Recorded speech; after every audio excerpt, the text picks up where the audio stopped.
Halo, berjumpa kembali dengan saya Tantan di kanal YouTube seperti biasanya yang menyediakan informasi perpajakan yang mantul alias mantap betul bagi para sobat dan besti yang tentu saja gratis.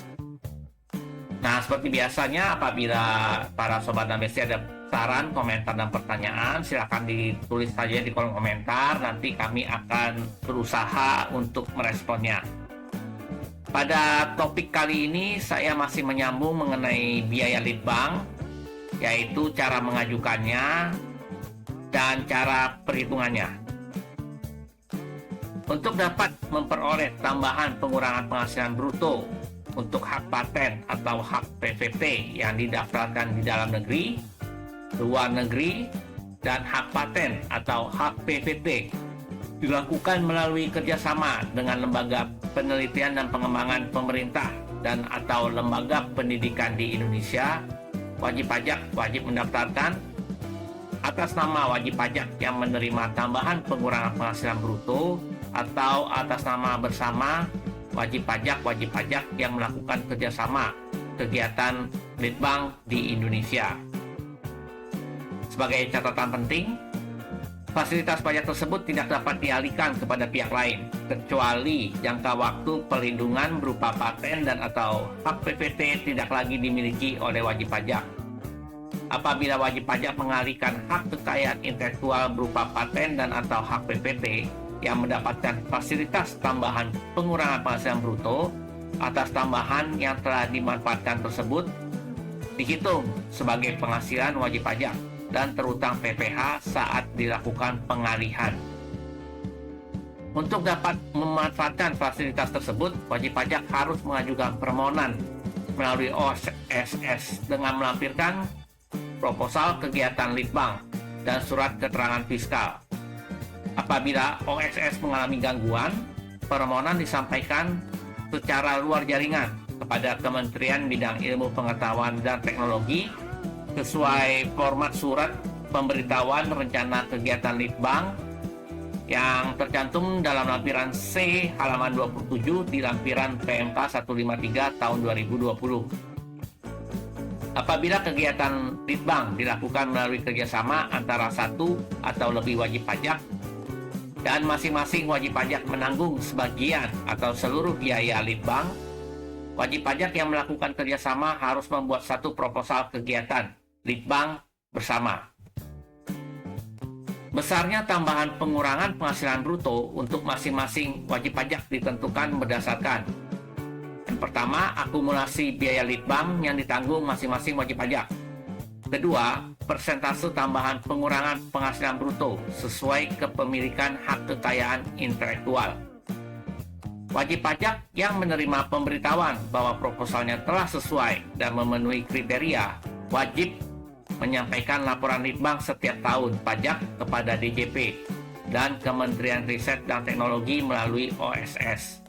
Apabila OSS mengalami gangguan, dapat menyampaikan laporan secara langsung kepada KPP tempat wajib pajak terdaftar dengan ditembuskan kepada Direktur Peraturan Perpajakan 2 DJP dan Kementerian Riset dan Teknologi paling lambat bersamaan dengan penyampaian SPT badan tahun pajak yang bersangkutan. Contoh format suratnya dapat dilihat di bagian D halaman 28 sampai 37 di lampiran PMK 153 tahun 2020. Besarnya tambahan pengurangan penghasilan bruto yang dapat dibebankan di setiap tahun pajak paling tinggi 40% dari penghasilan kena pajak sebelum dikurangi tambahan pengurangan penghasilan bruto. Jika jumlahnya melebihi 40%, selisih lebih tambahan pengurangan penghasilan bruto yang belum termanfaatkan dapat diperhitungkan untuk tahun pajak yang berikutnya. Untuk lebih jelasnya kita bahas contoh soal 1. PT Xavier menyampaikan permohonan dan mendapatkan pemberitahuan kesesuaian melalui OSS. PT Xavier melakukan kegiatan lead bank selama 4 tahun, mulai tahun 2022 sampai 2025. Biaya lead bank setiap tahun sebesar 100 juta rupiah. Tahun 2025 kegiatan lead bank telah selesai. dan didaftarkan di kantor paten Indonesia dengan tambahan biaya pendaftaran paten Rp20 juta. Tahun 2026, PT Xavier mendapatkan paten dari kantor paten di Indonesia. Karena itu, PT Xavier berhak mendapatkan tambahan pengurangan penghasilan bruto sebesar 50% dari akumulasi biaya litbang 4 tahun pajak terakhir. Perhitungannya 50% dikalikan 4 tahun dikali 100 juta, kemudian ditambahkan biaya litbang ditambahkan biaya pendaftaran paten sebesar Rp20 juta. Kita dapatkan Rp210 juta. Kemudian kita lihat lagi di laporan laba rugi fiskal PT Xavier di tahun pajak 2026 sebagai berikut. Penghasilan bruto Rp1 miliar, dikurangkan biaya non-litbang totalnya Rp400 juta. Kita dapatkan penghasilan neto sebelum fasilitas sebesar Rp600 juta. Karena PT Xavier tambahan pengurangan penghasilan brutonya Rp210 juta, lebih kecil daripada 40% dikalikan Rp600 juta, maka PT Xavier berhak memanfaatkan seluruh tambahan pengurangan penghasilan bruto tersebut. Sehingga kita kurangkan dengan Rp210 juta, kita dapatkan penghasilan kena pajak sebesar Rp390 juta. Contoh soal kedua, PT Yosta telah menyampaikan permohonan dan mendapatkan pemberitahuan kesesuaian OSS. PT Yosta melakukan kegiatan litbang 5 tahun dari tahun 2021 sampai tahun 2025. Biaya litbang setiap tahun sebesar Rp100 juta.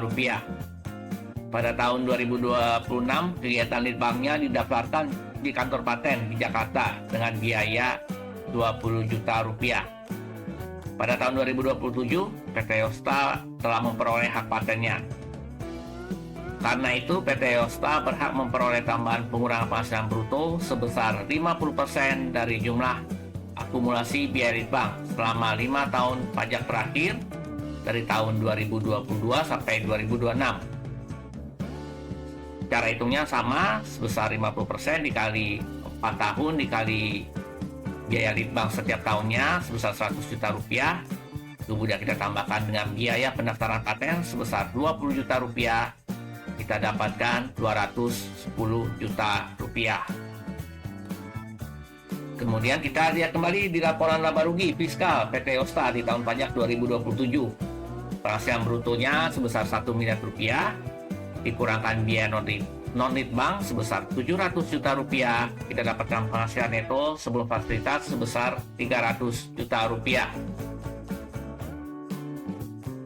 Sebagai catatan, PT Yosta tidak berhak memanfaatkan seluruh tambahan pengurangan penghasilan bruto sebesar Rp210 juta karena jumlahnya lebih besar daripada 40% dikalikan Rp300 juta.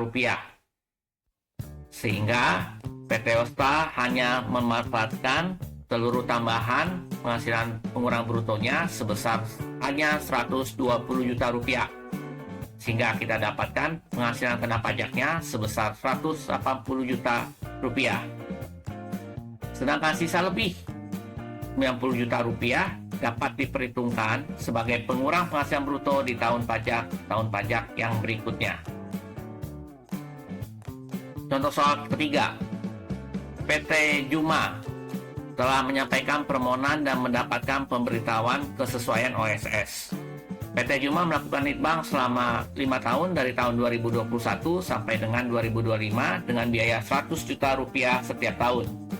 Pada tahun 2025, kegiatan litbang telah selesai dilakukan dan PT Juma melakukan komersialisasi atas kegiatan litbangnya. Karena itu, PT Juma berhak memperoleh tambahan pengurangan penghasilan bruto sebesar 100% dari jumlah akumulasi biaya litbang selama 5 tahun pajak terakhir, yaitu 100% dikali 5 tahun dikalikan 100 juta. Kita dapatkan angka Rp500 juta. Laporan laba rugi fiskal PT Juma di tahun pajak 2025 penghasilan brutonya 1 miliar rupiah dikurangkan biaya non-lead bank sebesar 400 juta rupiah, kita dapatkan penghasilan neto sebelum fasilitas sebesar 600 juta rupiah. PT Juma tidak berhak memanfaatkan seluruh tambahan pengurangan penghasilan bruto sebesar 500 juta rupiah karena jumlahnya lebih besar daripada 40% dikali 600 juta rupiah. Sehingga PT Juma hanya bisa mendapatkan tambahan pengurangan penghasilan bruto sebesar hanya 240 juta rupiah, dan dapatkan penghasilan kena pajak sebesar 360 juta rupiah. Sedangkan sisanya sebesar 260 juta rupiah akan diperhitungkan sebagai pengurangan penghasilan bruto di tahun pajak berikutnya. Kita masih lanjut di tahun pajak 2025, PT Juma mendaftarkan lead banknya ke kantor paten Indonesia dan mendapatkan paten di tahun 2026 dengan biaya pengurusan pendaftaran sebesar 20 juta rupiah. Dengan demikian, PT Juma berhak mendapatkan tambahan pengurangan penghasilan bruto di tahun 2026 besar 50% dikalikan jumlah akumulasi biaya lead bank selama 5 tahun pajak terakhir sebesar 250 juta rupiah. Kita dapatkan dari 50% dikali 5 tahun dikali biaya lead bank besar 100 juta rupiah. Karena komersialisasi terjadi lebih dahulu, maka akumulasi biaya lead bank dihitung untuk 5 tahun pajak terakhir sejak komersialisasi dilakukan, yaitu 2021 sampai dengan 2025.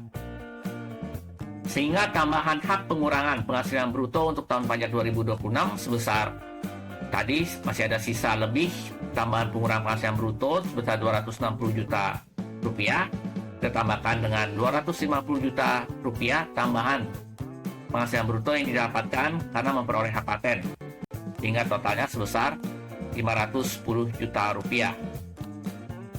Kemudian laporan laba rugi fiskal PT Juma di tahun pajak 2026, penghasilan brutonya 1,2 M, biaya non-lead bank sebesar 400 juta rupiah. Kita dapatkan penghasilan neto sebelum fasilitas sebesar 800 juta rupiah. PT Juma tidak berhak memanfaatkan seluruh tambahan pengurangan penghasilan bruto 510 juta rupiah karena jumlahnya lebih besar daripada 40% dikali 800 juta rupiah. Sehingga hanya bisa memanfaatkan fasilitas tersebut hanya sebesar 320 juta rupiah. Sehingga kita dapatkan penghasilan kena pajak sebesar 480 juta rupiah. Sedangkan sisa lebih sebesar 190 juta rupiah dapat diperhitungkan sebagai pengurang penghasilan bruto di tahun pajak yang berikutnya. Jadi sebagai kesimpulannya, kita harus memperhatikan dulu penghasilan neto sebelum fasilitas kita kalikan dengan 40%, kemudian kita bandingkan dengan tambahan fasilitas yang diberikan untuk pengurangan penghasilan bruto, apakah bisa dipakai semuanya atau tidak bisa dipakai. Demikianlah penjelasan saya, dan apabila video ini bisa bermanfaat, mohon para sobat dan besti dan rekan-rekan semua bisa menyebarkannya atau men-share-nya kepada teman-teman, rekan maupun sanak keluarga yang lain agar mereka bisa memperoleh informasi tersebut. Demikianlah penjelasan singkat saya mengenai biaya lead bank kali ini. Sampai ketemu lagi di video saya yang selanjutnya. Bye!